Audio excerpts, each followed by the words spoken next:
Hello વિદ્યાર્થી મિત્રો, last લેક્ચરની અંદર આપણે જૈવ અણુઓની અંદર ન્યુક્લિક એસિડની છે એ વાત કરી હતી અને ન્યુક્લિક એસિડના જે મોનોમર્સ હતા, રાઈટ, એટલે કે જે બંધારણમાં ઉપયોગી છે ન્યુક્લિક એસિડના બંધારણમાં, એ મોનોમર્સની આપણા બંધારણ છે બંધારણની વાત કરેલી હતી, એટલે કે શર્કરા, નાઇટ્રોજન બેઝ અને ફોસ્ફેટ ગ્રુપ.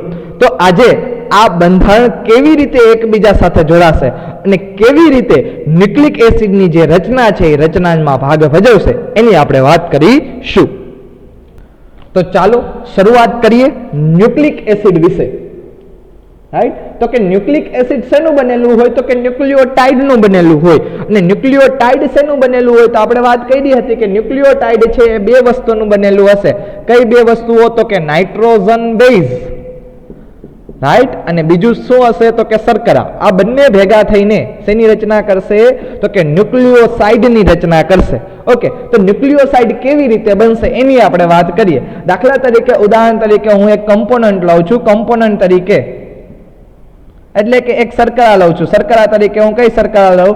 તો કે ધારી લઈએ કે આપણે રિબોઝ શર્કરા લઈએ છીએ. મેં તમને કીધું હતું રિબોઝ શર્કરા છે એ 4-5 કાર્બન વાળી હોય, રાઈટ, અને એમાં જે આ 4 કાર્બન વાળી છે એ રિંગનું નિર્માણ થાય, જેમાં OH છે એ OH હંમેશા ક્યાં રહીએ? ઉપરની બાજુએ રહીએ.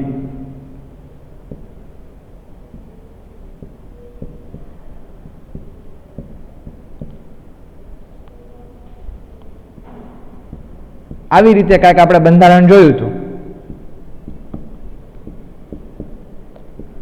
આ જે બંધારણ છે શેનું છે? તો કે રિબોઝ શર્કરાનું છે, રાઈટ. ઓકે, અને એક નાઇટ્રોજન બેઝ લઈ, દાખલા તરીકે નાઇટ્રોજન બેઝ તરીકે હું સાઇટોસિન લઉં છું.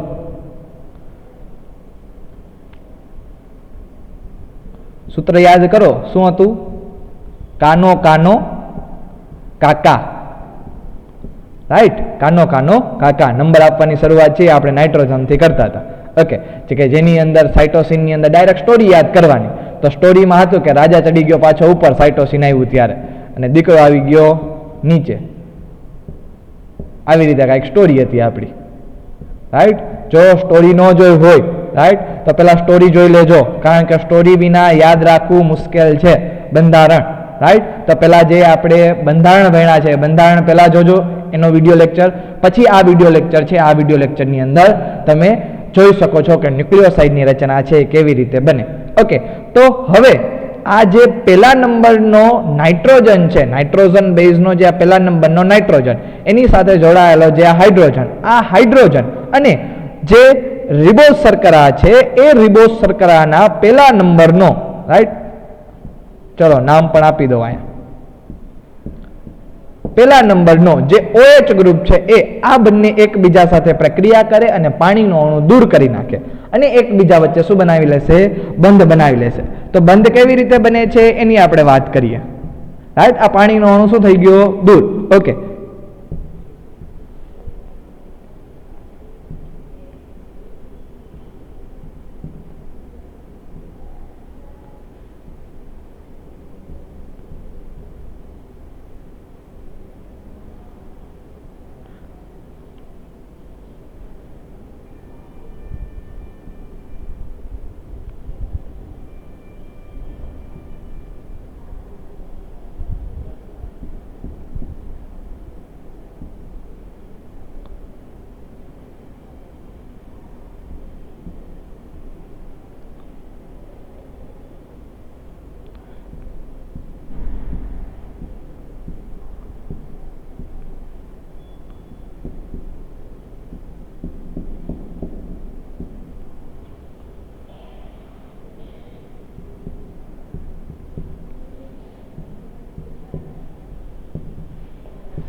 જો બાકીનું બધું બંધારણ છે એ એમણમ છે, રાઈટ. તમે જોઈ શકો છો કે બાકીનું બધું જે બંધારણ છે એ એમણમ છે, એની અંદર કોઈ તફાવત છે નહીં. તફાવત ફક્ત ને ફક્ત શું આવ્યો? તો કે જે પહેલા નંબરનો નાઇટ્રોજન ની સાથે જોડાયેલો હાઇડ્રોજન અને પહેલા નંબરના શર્કરાના કાર્બન સાથે જોડાયેલો OH, આ બંને એકબીજા સાથે જોડાય, પાણીનો અણુ દૂર કરે, એટલે એમની વચ્ચે શું બની જાય છે? બંધ બની જાય છે. એટલે કે જે આ બંધ બને છે આ બંધને કયો બંધ કહેવામાં આવશે? તો કે ગ્લાયકોસિડિક બંધ કહેવામાં આવશે. કયો બંધ કહેવામાં આવશે? ગ્લાયકોસિડિક બંધ.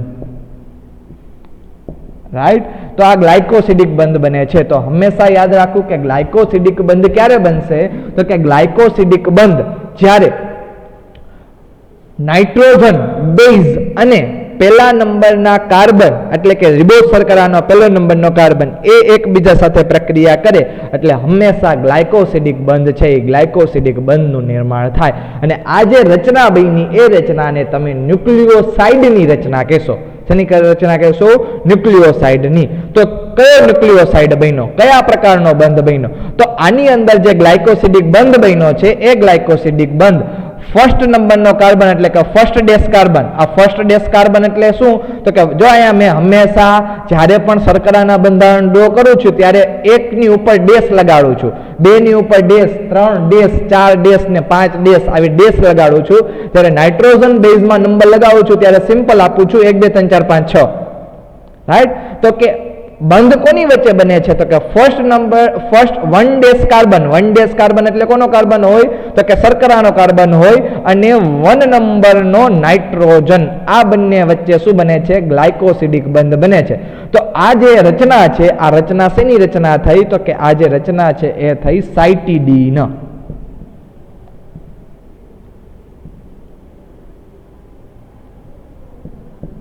શેની રચના થશે? સાયટીડીનની રચના થશે. હંમેશા જ્યારે પેરિમિડીન હોય ને ત્યારે પેરિમિડીન સાથે જો રિબોઝ શર્કરા અને પેરિમિડીનનો કોઈ પણ છે એ અણુ જોડાય તો શેનું નિર્માણ કરે? સાયટીડીનનું નિર્માણ કરે. શેનું નિર્માણ કરે?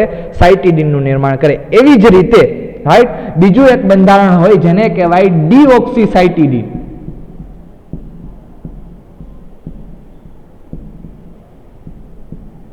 શેનું બંધારણ હોય? ડીઓક્સીસાયટીડીન.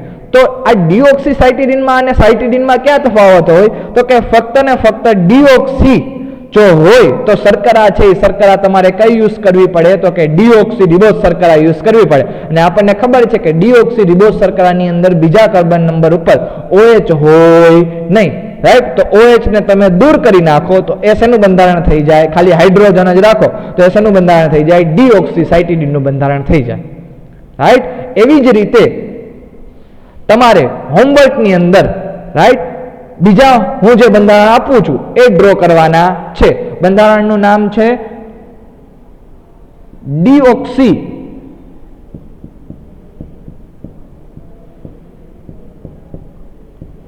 થાઇમિડીન. શેનું ડ્રો કરવાનું છે? ડીઓક્સી થાઇમિડીન. તો શર્કરા છે એ શર્કરા કઈ ડ્રો કરવાની? પહેલા ડીઓક્સી રિબોઝ શર્કરા ડ્રો કરવાની અને નાઇટ્રોજન બેઝ કયો ડ્રો કરવાનો? થાઇમિડીન નાઇટ્રોજન બેઝ છે એટલે કે થાયમિન નાઇટ્રોજન બેઝ છે. રાઈટ. એ નાઇટ્રોજન બેઝ છે એ તમારે ડ્રો કરવાનો છે. અને સેમ એમાં જ જે થાયમિનનો જે પહેલા નંબરનો નાઇટ્રોજન છે અને ડીઓક્સી રિબોઝ શર્કરાનો જે પહેલા નંબરનો કાર્બન છે એ બંને વચ્ચે કયો બંધ બનાવી નાખવાનો? ગ્લાયકોસિડિક બંધ બનાવી નાખવાનો. એટલે એ શેનું બંધારણ થઈ જશે? ડીઓક્સી થાઇમિડીનનું બંધારણ થઈ જશે. રાઈટ. એવી જ રીતે એક હોય યુરિડીન. કયું હોય? યુરિડીન. તો યુરિડીનની જો તમારે રચના બનાવવી હોય તો યુરિડીનમાં આગળ ડીઓક્સી શબ્દ નથી લાગ્યો એટલે યુરિડીનની અંદર જે શર્કરા હશે એ શર્કરા કઈ હશે? તો કે એની અંદર રિબોઝ શર્કરા હશે. તો પહેલા તમારે રિબોઝ શર્કરા ડ્રો કરવાની. એના પહેલા નંબરના કાર્બન સાથે જ્યારે તમે નાઇટ્રોજન બેઝ જોડો તો એ કયો નાઇટ્રોજન બેઝ જોડશો? તો કે યુરાસિલ જે નાઇટ્રોજન બેઝ છે એ તમારે જોડવાનો છે. રાઈટ. તો આ 3 બંધારણ ડીઓક્સી થાઇમિડીન, યુરિડીન અને ડીઓક્સીસાયટીડીન છે. આ 3 બંધારણ તમારે હોમવર્કમાં કરવાના છે. શેની અંદર કરવાના છે? હોમવર્કની અંદર. એમાં તમારે જે બંધારણ છે બંધારણ ડ્રો કરવાના છે. રેડી? ઓકે.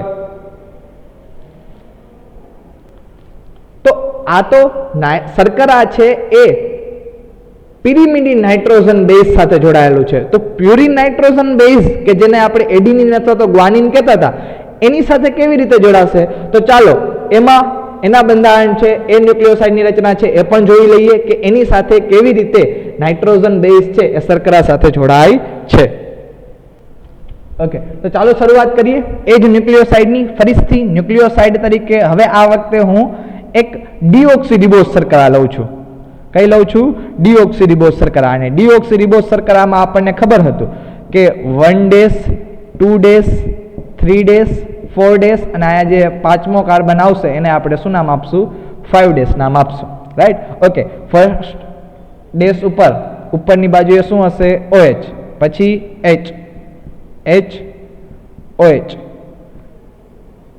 સોરી અહીંયા OH નહીં આવે અહીંયા ફક્ત ને ફક્ત શું આવશે તો કે H જ આવશે કારણ કે આપણે કઈ શર્કરા લેવી છે ડીઓક્સીરિબોઝ શર્કરા લેવી છે રેડી ઓકે ચલો ડન બાકીનું બંધારણ તો એઝ ઇટ ઇઝ રહેશે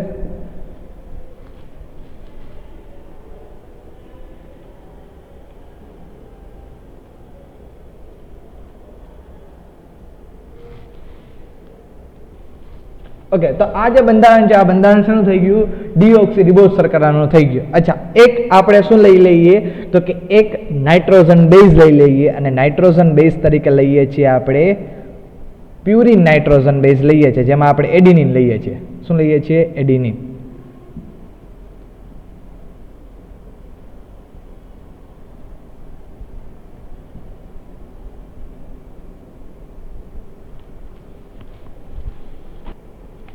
તો યાદ કરો એડિનિનનું બંધારણ શું હતું સૂત્ર હતું કાનો કાનો કાકા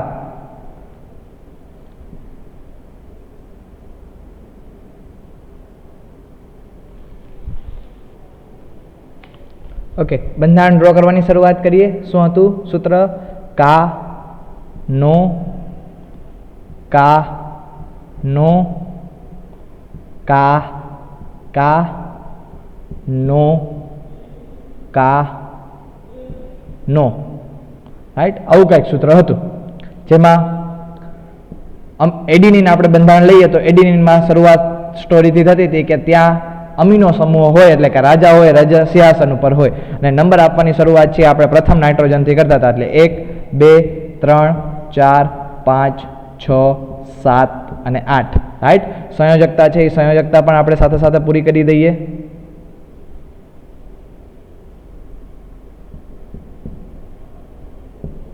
ઓકે તો આ સંયોજકતા છે પણ શું થઈ ગઈ પૂરી થઈ ગઈ આ શેનું બંધારણ છે એડિનિનનું બંધારણ છે અને આ શર્કરા કઈ છે તો કે ડીઓક્સીરિબોઝ શર્કરા છે રાઈટ ઓકે તો હવે આમાં ક્યાં OH ગ્રુપ જે પ્રથમ નંબરનો કાર્બન છે કેવી રીતે ગ્લાયકોસિડિક બંધ બને છે તો અહીંયા જે ગ્લાયકોસિડિક બંધ છે એ રિબોઝનો પ્રથમ નંબરનો જે કાર્બન છે ડીઓક્સીરિબોઝનો જે પ્રથમ નંબરનો કાર્બન એ કાર્બન એની સાથે જોડાયેલો OH ગ્રુપ એ અને નવમા નંબરનો નાઇટ્રોજન બેઝનો નવમા નંબરનો જે નાઇટ્રોજન છે એની સાથે જોડાયેલો હાઇડ્રોજન આ એકબીજા સાથે શું કરે છે પ્રક્રિયા કરે છે અને પ્રક્રિયા કરે તો પાણીનો અણુ શું કરી નાખે દૂર કરી નાખે રાઈટ પાણીનો અણુ શું કરશે દૂર કરશે અને જો પાણીનો અણુ દૂર કરશે તો બંને એકબીજા સાથે જોડાઈ જાય છે કેવી રીતે જોડાઈ જાય છે લખીએ રાઈટ સૌથી પહેલા ડ્રો કરીએ રિબોઝ ડીઓક્સીરિબોઝ શર્કરા એની સાથે જ્યાં નીચે જોડાયેલો છે હાઇડ્રોજન પછી તો કે બે બાજુએ છે હાઇડ્રોજન જ હોય પછી તો કે એક બાજુએ હાઇડ્રોજન એક બાજુએ OH group hydrogen CH2OH number આપીએ 1 ડેશ 2 ડેશ 3 ડેશ 4 ડેશ અને 5 ડેશ રાઈટ ઓકે ઉપર શું આવી ગયો તો કે નાઇટ્રોજન કેટલામો નાઇટ્રોજન નવમા નંબરનો નાઇટ્રોજન આવી ગયો રાઈટ પછી આઠમા નંબરનો કાર્બન પછી પાછો નવમા નંબરનો નાઇટ્રોજન રેડી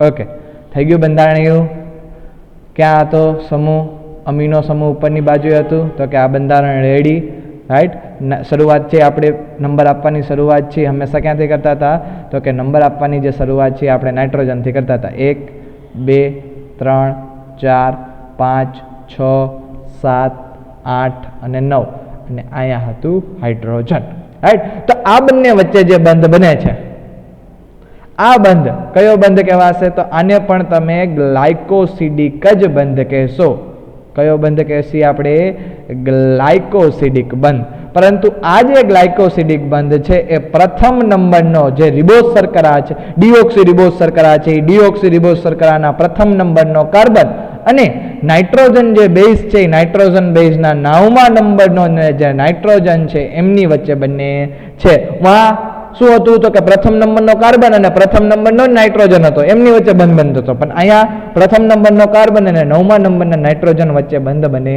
છે. આ જે બંધારણ બન્યું એનું આપણે નામ આપશું એડિનોસાઇન. શું આપશું? એડિનોસાઇન. પિરિમિડિન હોય તો ઇડિન લાગે, રાઈટ, પરંતુ જો પ્યુરિન હોય તો આઇન લાગે પ્રત્યે. કયો પ્રત્યે લાગે? આઇન પ્રત્યે લાગે. રેડી? તો બંધારણ શેનું થઈ ગયું તો કે એડિનોસાઇનનું બંધારણ થઈ ગયું. ઓકે, તો આ જે બંધારણ છે ખાસ કરીને કારણ કે આપણે ડીઓક્સીરિબોઝ શર્કરા લીધી છે તો કે ડીઓક્સી એડિનોસાઇન થઈ ગયું. કયું થઈ જશે? Deoxy adenosine. આવી જ રીતે ખાલી એડિનોસાઇન હોય તો જો એમણમ એડિનોસાઇન હોય, આગળ ડીઓક્સી વર્ડ ન હોય, તો એનો મતલબ કે જે તમારે શર્કરા લેવાની છે એ શર્કરા કઈ છે? રિબોઝ શર્કરા છે. અને પ્યુરિન તો કયો લેવાનો છે તો કે પ્યુરિન તો આપણે એડિનિન જ લેવાનો છે, રાઈટ. તો આનું બંધારણ છે એ તમારે શેમાં કરવાનું છે? હોમવર્કની અંદર કરવાનું છે. એવી જ રીતે બીજા બે બંધારણ હોય એ પણ તમારે હોમવર્કમાં કરવાના છે. એક છે ગ્વાનોસાઇન. ગ્વાનોસાઇનની અંદર શું ફરક હોય તો કે ગ્વાનોસાઇનની અંદર જે શર્કરા છે એ શર્કરા રિબોઝ શર્કરા હશે અને જે પ્યુરિન હશે એ પ્યુરિન છે એ ગ્વાનિન પ્યુરિન હશે, રાઈટ. અને બીજું એક બંધારણ છે એ છે ડીઓક્સી ગ્વાનોસાઇન. કયું છે? ડીઓક્સી ગ્વાનોસાઇન. અને ડીઓક્સી ગ્વાનોસાઇનની અંદર શું તો કે જે અત્યારે બંધારણ આપણે તમને જે વિડીયોની અંદર દેખાય છે એ બંધારણની અંદર ફક્ત ને ફક્ત તમારે જે રિબોઝ શર્કરા છે એ ડીઓક્સી રિબોઝ શર્કરા છે એની જગ્યાએ રિબોઝ શર્કરા ઉમેરી દેવાની. એટલે કે જે બીજા નંબરનો કાર્બન છે ત્યાં તમે ખાલી ઉમેરી શું દેશો? ઓક્સિજન છે, રાઈટ. એ ઓક્સિજન ઉમેરી દેશો તો એ સોરી ભૂલ થઈ ગઈ. આપણે વાત કરવાની છે ડીઓક્સી ગ્વાનોસાઇનની. તો ડીઓક્સી ગ્વાનોસાઇનની અંદર જે શર્કરાનું બંધારણ છે એ જ ઇટ ઇઝ રાખવાનું છે, પણ જે નાઇટ્રોજન બેઝ છે એ નાઇટ્રોજન બેઝ એડિનિનની જગ્યાએ કયો નાઇટ્રોજન બેઝ લેવાનો છે તો કે ગ્વાનિન નાઇટ્રોજન બેઝ લેવાનો છે, રાઈટ. તો તમારા માટે 3 બંધારણ છે એ હોમવર્કમાં છે. એક તો એડિનોસાઇન, બીજું ગ્વાનોસાઇન અને ત્રીજું ડીઓક્સી ગ્વાનોસાઇન. આ 3 બંધારણ છે તમારે હોમવર્કની અંદર કરવાના છે, રાઈટ. જો આ બંધારણ કરશો તો જ તમને ન્યુક્લિયોટાઇડની રચના છે એ કેવી રીતે થાય એ સમજાશે, નહીં તો ન્યુક્લિયોટાઇડની રચના છે એ સમજાશે નહીં. તો ચાલો શરૂઆત કરીએ હવે ન્યુક્લિયોટાઇડની રચના. ન્યુક્લિયોસાઇડ વિશે પણ ભણી ગયા,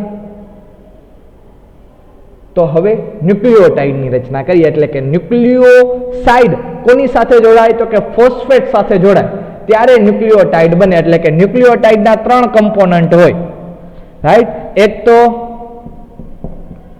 નાઇટ્રોજન બેઝ, રાઈટ, બીજું શર્કરા અને ત્રીજું તો કે ફોસ્ફરિક એસિડ, રાઈટ. એટલે કે ફોસ્ફેટ ગ્રુપ. આ 3 ભેગા થાય એટલે શેની રચના બને તો કે ન્યુક્લિયોટાઇડની રચના બને. તો ન્યુક્લિયોટાઇડ કેવી રીતે બનશે તો એની આપણે વાત કરીએ. તો સૌ પ્રથમ પહેલા આપણે ડ્રો કરીએ તો કે શર્કરાનું બંધારણ.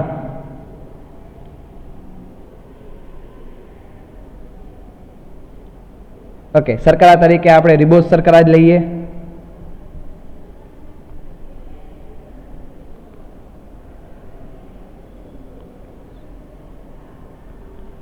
ઓકે, ન્યુક્લિયોસાઇડના બંધારણમાં નાઇટ્રોજન બેઝ છે. નાઇટ્રોજન બેઝ ક્યાં જોડાશે તો કે પ્રથમ નંબરનો જે કાર્બન હોય પ્રથમ નંબરના કાર્બન સાથે જોડાય, રાઈટ. ક્યાં જોડાય? પ્રથમ નંબરના કાર્બન સાથે. તો પ્રથમ નંબરના કાર્બન સાથે એક નાઇટ્રોજન બેઝ પણ જોડી દઈએ.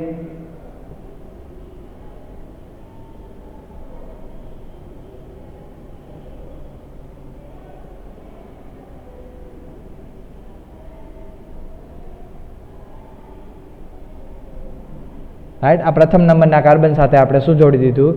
Nitrogen base. કયો નાઇટ્રોજન બેઝ તો કે એડિનિન, રાઈટ. ઉપર આવી જશે NH2. ઓકે, તો આ જે બંધ હતો એ કયો બંધ થઈ ગયો? ગ્લાયકોસિડિક બંધ. એ તો આપણે આગળ ભણી જ ગયા. ઓકે, તો હવે આ તો ન્યુક્લિયોસાઇડ થઈ ગયું, રાઈટ. પણ ન્યુક્લિયોટાઇડ આમાંથી કેવી રીતે થશે તો કે ન્યુક્લિયોટાઇડમાં જ્યારે તમે રિબોઝ શર્કરાનું બંધારણ જોશો તો રિબોઝ શર્કરાના બંધારણની અંદર 5મા નંબર કાર્બન સાથે CH2OH હશે. શું હશે? CH2OH. એટલે એ 5મા નંબરના કાર્બનનો જે OH છે એ OH જે ફોસ્ફરિક એસિડ હતું, ફોસ્ફરિક એસિડનું સામાન્ય બંધારણ આવી રીતે હતું, કંઈ યાદ હોય તો તમને, રાઈટ? આપણે આગળ પહેલા બંધારણ જોઈ જ ગયા છીએ. તો એમાં જે ટ્રાયફોસ્ફેટનો અણુ છે તો ફોસ્ફરિક એસિડનો અણુ છે, AOH અને CH2 નો OH એ એકબીજા સાથે પ્રક્રિયા કરે અને પાણીનો અણુ દૂર કરી નાખે, અને પાણીનો અણુ દૂર કરી નાખે તો એ બંને એકબીજા વચ્ચે બંધ બનાવી લેશે, આવી રીતે કંઈ.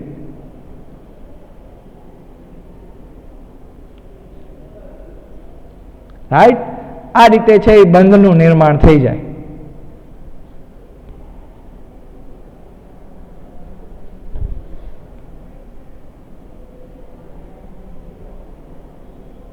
ઓકે, તો એમાં જે 5મા નંબરનો કાર્બન, રિબોઝ શર્કરાનો 5મા નંબરનો કાર્બન અને પ્રથમ નંબરનો ફોસ્ફેટ, આ બંને વચ્ચે જે બંધ હોય આ બંધને કહેવાય એસ્ટર બંધ. કયો બંધ કહેશું આપણે?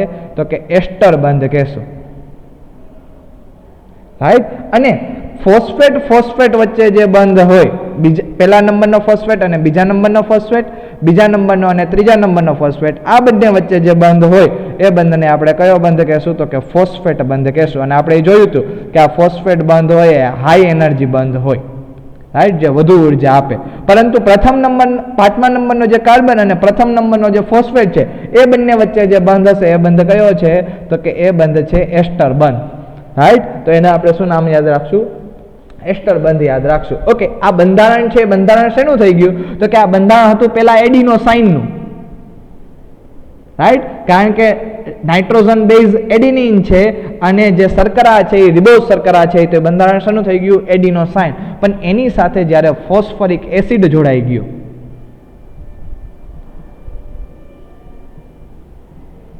તો આ ફોસ્ફરિક એસિડ જોડાવાના કારણે એને આપણે કહેશું એડિનિલિક એસિડ. શું કહેશું? એડિનિલિક એસિડ. રાઈટ? અને આ જ એડિનિલિક એસિડને તમે શોર્ટ ફોર્મમાં કહો છો ATP. શું કહો છો? ATP. શું થાય ATP નું ફૂલ ફોર્મ? Adenosine triphosphate. તો જો આ એડિનોસાઇન આવી ગયું, રાઈટ? અને ફોસ્ફરિક એસિડ ની અંદર કેટલા ફોસ્ફેટ આવી ગયા? તો કે ટ્રાયફોસ્ફેટ આવી ગયા. તો એડિનોસાઇન ટ્રાયફોસ્ફેટ એટલે કે એડિનિલિક એસિડ શેનું બંધારણ થઈ ગયું? ATP નું બંધારણ થઈ ગયું.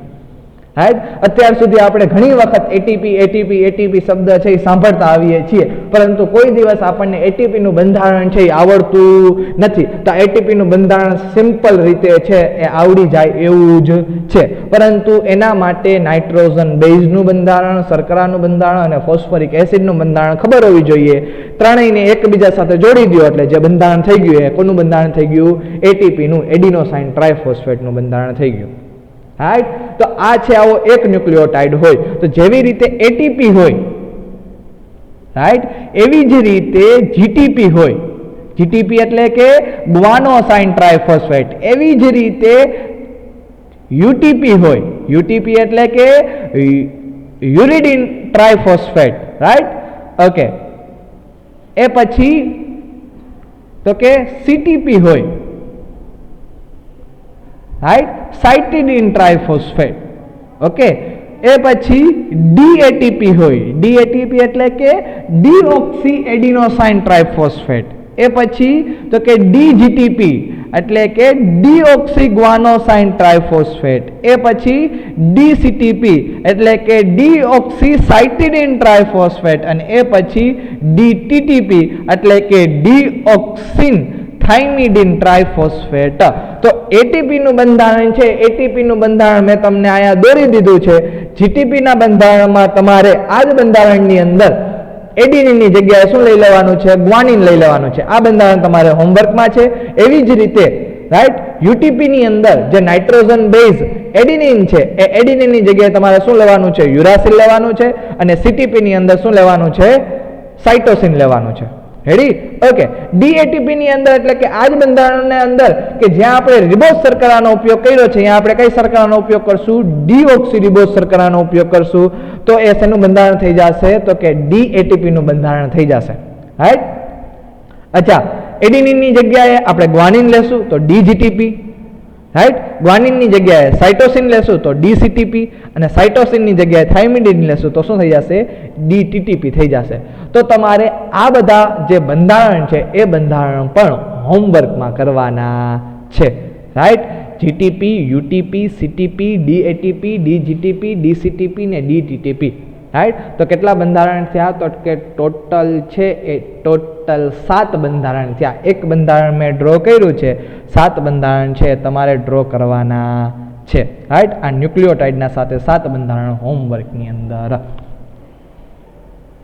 જો આ બંધારણ ડ્રો કરશો, જો બંધારણ ડ્રો કરતા આવડશે, બનાવતા આવડશે, તો જ તમને આવડશે કે ન્યુક્લિક એસિડની જે રચના છે એ કેવી રીતે નિર્માણ થાય, એટલે કે પોલીન્યુક્લિયોટાઇડની રચના છે કેવી રીતે નિર્માણ થાય. તો ચાલો શરૂઆત કરીએ.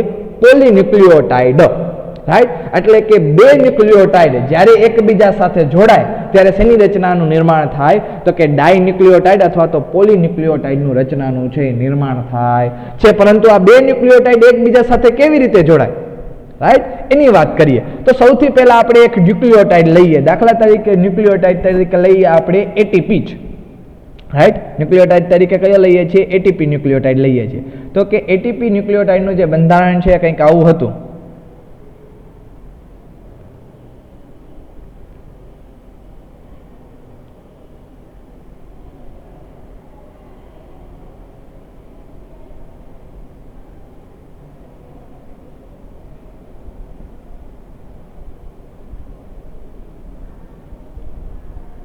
અહીંયા હું ફક્ત હવે ડાયરેક્ટ નામ લખી દઉં છું. દાખલા તરીકે એડિનિનનું બંધારણ લીધું. નાઇટ્રોજન બેઝ તરીકે કયું લીધું છે? એડિનિન.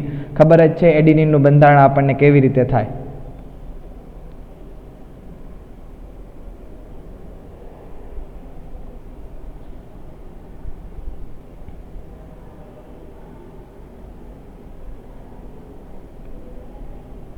ઓકે. અને અહીંયા આપણું જે બંધારણ હતું અને અહીંયા આપણું શું હતું? Phosphate group. રાઈટ. ટ્રાયફોસ્ફેટનું આખું ગ્રુપ હતું. ઓકે. તો એ ટ્રાયફોસ્ફેટનું ગ્રુપ કેટલા નંબરના કાર્બન ઉપર હતું? તો કે 5 નંબરના જે કાર્બન છે એ 5 નંબરના કાર્બન ઉપર ટ્રાયફોસ્ફેટનું ગ્રુપ હતું. ઓકે. અને પહેલા નંબરના કાર્બન ઉપર નાઇટ્રોજન બેઝ હતું. હવે શું થાય? તો કે આ જે ત્રીજા નંબરના કાર્બન ઉપર જોડાયેલો જે OH ગ્રુપ છે એ જે છે એ એના પછીનો જે ન્યુક્લિયોટાઇડ, સપોઝ એના પછીનો જે ન્યુક્લિયોટાઇડ છે એ જીટીપી છે. કયો છે? જીટીપી. એટલે જીટીપી હોય એટલે અહીંયા કયો આવી જાય ન્યુક્લિયોટાઇડ? ગ્વાનિન ન્યુક્લિયોટાઇડ આવી જાય. બાકીનું બંધારણ હું એઝ ઇટ ઇઝ કરું છું. ઓકે. આને થોડુંક ઇલોબરેટ કરી નાખું. જે 5મા નંબર ઉપર કાર્બન ઉપર જે ફોસ્ફેટનું જે બંધારણ છે એને થોડુંક આપણે ડિટેલમાં જોઈએ. રાઈટ. તો ફોસ્ફેટના બંધારણ ઉપર આવી રીતે કંઈક જોડાયેલું હોય આપણે જોયું. Oxygen phosphate, oxygen phosphate, oxygen અને ફોસ્ફેટ. રેડી.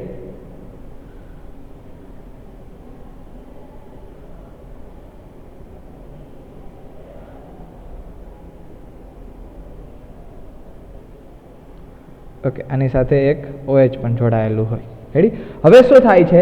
તો કે જે આ ત્રીજા નંબરનો OH ગ્રુપ છે એ જ ત્રીજા નંબરનો OH ગ્રુપ, રાઈટ, 5મા નંબર એના પછીનો જે ન્યુક્લિયોટાઇડ છે એટલે કે આ OH ગ્રુપ, પહેલા ન્યુક્લિયોટાઇડનો જે OH ગ્રુપ છે એ બીજો જે ન્યુક્લિયોટાઇડ છે એ બીજા ન્યુક્લિયોટાઇડના 5મા નંબરના કાર્બન સાથે જોડાયેલો જે ફોસ્ફેટનો અણુ છે, પહેલા નંબરનો ફોસ્ફેટનો અણુ છે એની સાથે શું કરે છે? પ્રક્રિયા કરે છે. પ્રક્રિયા કરી અને પાણીનો અણુ શું કરી નાખે? દૂર કરી નાખે. અને એ પહેલા નંબરના ફોસ્ફેટ હારે જોડાઈ જાય. કેવી રીતે જોડાય છે એનું બંધારણ છે આપણે અહીંયા ડ્રો કરીએ.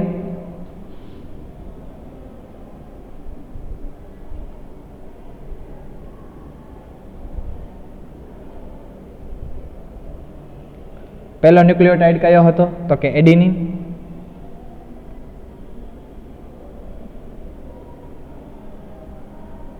રાઈટ. ઓકે. હવે અહીંયા તો એ જોડાઈ જશે. તો અહીંયા તો જે આપણે છે એ જ રીતે ફોસ્ફેટનો અણુ, આ ફોસ્ફેટનો અણુ બીજા કોઈ ન્યુક્લિયોટાઇડ સાથે જોડાયેલો હશે, એની આગળનો જે ન્યુક્લિયોટાઇડ એની સાથે જોડાયેલો હોય. રાઈટ. ઓકે. ત્રીજા નંબરનો આ જે ત્રીજા નંબરનો જે છે કાર્બન એ ત્રીજા નંબરના કાર્બનનો OH, રાઈટ. એના પછીનો જે ન્યુક્લિયોટાઇડ છે એ ન્યુક્લિયોટાઇડના 5મા નંબરના કાર્બન સાથે જોડાયેલા ફોસ્ફેટ સાથે શું કરાવે છે તો કે એની સાથે બંધ બનાવે છે. એની સાથે બંધ બને તો આ ઓક્સિજન વચ્ચે રહી ગયો, પાણીનો અણુ દૂર થઈ ગયો, પછી ડાયરેક્ટ શું આવી ગયો ફોસ્ફેટનો અણુ, રાઈટ.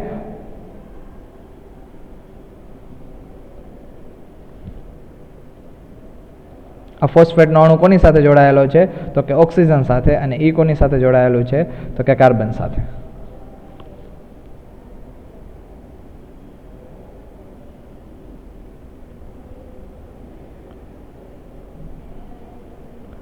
અને આ આપણી થઈ ગઈ બીજી શર્કરા કે જેની સાથે શું છે તો કે ગ્વાનિન છે.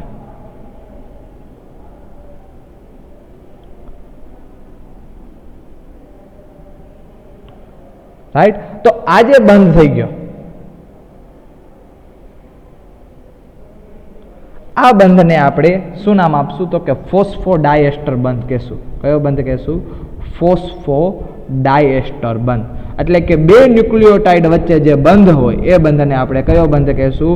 ફોસ્ફોડાયસ્ટર બંધ કહેશું. ખાસ કરીને યાદ રાખજો, રાઈટ. આ પૂછાશે જો MCQ ની અંદર ઘણી વખત પૂછાઈ ગયું છે કોમ્પિટિટિવ એક્ઝામ ની અંદર, રાઈટ, કે બે ન્યુક્લિયોટાઇડ વચ્ચે કયો બંધ હોય તો કે બે ન્યુક્લિયોટાઇડ વચ્ચે ફોસ્ફોડાયસ્ટર બંધ હોય. કેમ ડાયસ્ટર કેમ કહીએ છીએ? કારણ કે એમાં જે આ એક બંધ છે એ એસ્ટર બંધ છે, રાઈટ. આ એક એસ્ટર બંધ છે અને આ જે બંધ છે એ કયો બંધ છે? એસ્ટર બંધ છે. એટલે કેટલા બંધ ભાગ લઈએ છીએ તો કે બે એસ્ટર બંધ ભાગ લઈએ છીએ. એટલે એને આપણે શું નામ આપીએ છીએ? ફોસ્ફોડાયસ્ટર બંધ બને છે. અને આ ફોસ્ફોડાયસ્ટર બંધ કેવી રીતે બને? તો ફોસ્ફોડાયસ્ટર બંધ છે એ 3' થી 5' ફોસ્ફોડાયસ્ટર બંધ બને. શું કામ 3' થી 5? કારણ કે પેલો જે ન્યુક્લિયોટાઇડ હતો, પેલા ન્યુક્લિયોટાઇડનો 3' અને બીજો જે ન્યુક્લિયોટાઇડ છે, આ પેલો ન્યુક્લિયોટાઇડ આનો 3' અને જે બીજો ન્યુક્લિયોટાઇડ છે એનો 5'. આ બંનેની વચ્ચે શું બને છે? બંધ બને છે. એટલે આપણે એને શું કહીએ છીએ? 3' 5' ફોસ્ફોડાયસ્ટર બંધ. એવી જ રીતે જે આ પેલો ન્યુક્લિયોટાઇડ છે એનો જે આ 5મો કાર્બન છે એ એના આગળના ન્યુક્લિયોટાઇડ સાથે ફોસ્ફોડાયસ્ટર બંધથી જોડાયેલો હોય, અને જે આ બીજો ન્યુક્લિયોટાઇડ છે કે જેનો ત્રીજો કાર્બન છે એ એના પછીના ન્યુક્લિયોટાઇડ સાથે કોની વડે જોડાયેલો હોય તો કે ફોસ્ફોડાયસ્ટર બંધ વડે જોડાયેલો હશે. અને આવી રીતે ઘણા બધા ન્યુક્લિયોટાઇડ, આવી રીતે આ બે ન્યુક્લિયોટાઇડ આપણે ડ્રો કર્યા, પણ આવી રીતે ઘણા બધા ન્યુક્લિયોટાઇડ છે એકબીજા સાથે જોડાઈને શેની રચના કરે તો કે પોલીન્યુક્લિયોટાઇડની રચના છે, પોલીન્યુક્લિયોટાઇડની રચના કરે. પરંતુ ખાસ મહત્વનું સમજવાનું એ છે કે બે ન્યુક્લિયોટાઇડ વચ્ચે જે બંધ હોય એ બંધને આપણે કયો બંધ કહેશું? 3' 5' ફોસ્ફોડાયસ્ટર બંધ. કારણ કે એમાં બે એસ્ટર બંધ છે, બે એસ્ટર બંધ છે એ ભાગ ભજવે છે. તો આવી રીતે એક પછી એક, જો દાખલા તરીકે આ પહેલો ન્યુક્લિયોટાઇડ, રાઈટ, પછી આ બીજો ન્યુક્લિયોટાઇડ, આ ત્રીજો ન્યુક્લિયોટાઇડ, ચોથો ન્યુક્લિયોટાઇડ, પાંચમો ન્યુક્લિયોટાઇડ, આ બધા ન્યુક્લિયોટાઇડ એકબીજા સાથે જે બંધથી જોડાયેલા છે, એટલે કે આ જે બંધ છે, રાઈટ, એ બંધને આપણે કયો બંધ કહેશું તો કે 3' 5' ફોસ્ફોડાયસ્ટર બંધ કહેશું. રાઈટ. આ શું છે? 3' 5' ફોસ્ફોડાયસ્ટર બંધ છે. એટલે કે જે બેકબોન છે, રાઈટ, કે જે આખી આપણે લાઈન ડ્રો કરશું, જે DNA અથવા તો RNA જ્યારે આપણે બનાવશું, કારણ કે ન્યુક્લિક એસિડ શેનું બનેલું હોય તો કે DNA અને RNA નું બનેલું હોય. તો જ્યારે પણ આપણે DNA અથવા તો RNA નું નિર્માણ કરશું, આ દાખલા તરીકે RNA સ્ટ્રેન્ડ છે, તો RNA સ્ટ્રેન્ડનું નિર્માણ થયું તો કે બેકબોન તરીકે, આધાર તરીકે કોણ છે તો કે આધાર તરીકે શર્કરા અને ફોસ્ફેટ છે. કોણ છે આધાર તરીકે? શર્કરા અને ફોસ્ફેટ. એટલે અહીંયા લખેલું છે કે રિબોઝ અને ફોસ્ફેટ છે એ શેના તરીકે વર્તે છે? બેકબોન તરીકે વર્તે છે. જ્યારે એટલે કે એ આધાર છે, જ્યારે નાઇટ્રોજન બેઝ, એ નાઇટ્રોજન બેઝ ક્યાં આવેલા હોય તો કે નાઇટ્રોજન બેઝ છે અંદરની બાજુએ આવેલા હોય, રાઈટ. નાઇટ્રોજન બેઝિસ છે ક્યાં છે? અંદરની બાજુએ છે. તો RNA ના સ્ટ્રેન્ડની અંદર, RNA તો એક જ શૃંખલા હોય, તો એક શૃંખલાની અંદર, રાઈટ, આપણે આગળ વાત કરશું નેક્સ્ટ લેક્ચરની અંદર કેવી રીતે RNA અને DNA હોય, બેની વચ્ચે તફાવત શું છે, રાઈટ. ઓકે. તો RNA ની અંદર આવી રીતે ઘણા બધા ન્યુક્લિયોટાઇડ એકબીજા સાથે જોડાય શેની રચના કરે છે? RNA ની રચના કરે. અને એવી જ રીતે આ RNA ની જેમ એક શૃંખલા હોય એવી જ રીતે DNA ની છે, DNA ની કેટલી શૃંખલા હશે તો કે DNA ની બે શૃંખલા હશે, રાઈટ. તો DNA ની જો બે શૃંખલા, પોલીન્યુક્લિયોટાઇડની બે શૃંખલા હોય અને એકબીજા સાથે જોડાઈ જાય તો એ જે રચના કરે એની એ રચના શેની રચના હશે તો કે DNA ની રચના હશે, રાઈટ. પરંતુ ખાસ મહત્વનું તો એ છે કે આરએનએ અને ડીએનએ છે એ બંને ન્યુક્લિયોટાઇડનું બનેલું હોય. ડીએનએ છે એ ડીઓક્સી ન્યુક્લિયોટાઇડનું બનેલું હોય અને આરએનએ છે એ ન્યુક્લિયોટાઇડનું બનેલું હશે. પરંતુ એમની વચ્ચે જે બંધ હોય, બંધ કયો હોય તો એ બંધ હોય 3' 5' ફોસ્ફોડાયએસ્ટર બંધ. રાઈટ. તો અહીંયા તમારા જે પોલીન્યુક્લિયોટાઇડની રચના છે એ પૂર્ણ થાય. આ લેક્ચરની અંદર આપણે ન્યુક્લિયોસાઇડ, ન્યુક્લિયોટાઇડ અને ડાયન્યુક્લિયોટાઇડ એટલે કે પોલીન્યુક્લિયોટાઇડની રચના છે એ કેવી રીતે નિર્માણ થાય છે એ આપણે જોયું. નેક્સ્ટ લેક્ચરની અંદર આપણે ન્યુક્લિક એસિડના જે પ્રકાર છે એ ન્યુક્લિક એસિડના પ્રકાર અને ન્યુક્લિક એસિડ વચ્ચેનો જે તફાવત છે એ તફાવતને નિહાળીશું.